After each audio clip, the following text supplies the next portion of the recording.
বেলা আপনারা যে কোবা মসজিদে যে অজু করে ঘর থেকে অজু করে যে 2 রাকাত সালাত পড়েন, তাহলে উমরা করলে একটা মাকবুল উমরা করলে যেই সওয়াব, ওই সওয়াব আল্লাহ আমলনামায় দিয়ে দিবেন। কোবা থেকে তিনি মাইগ্রেট করলেন মদিনায়।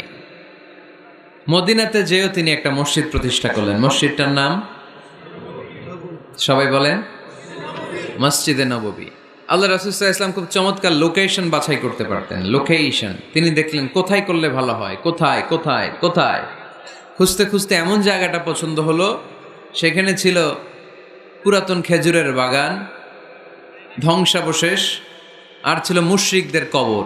আল্লাহর হাবিব বললেন, মুশরিকদের কবরগুলোরে হাড্ডি আর কঙ্কাল সহ উঠায় ফেলো, উঠে আরেক জায়গায় দাফন করো, সুবহানাল্লাহ পড়েন, কেটে সমান করো, ধ্বংসাবশেষ ভেঙে মাটির সাথে গুড়িয়ে দাও, এখানে হবে আমার মসজিদ।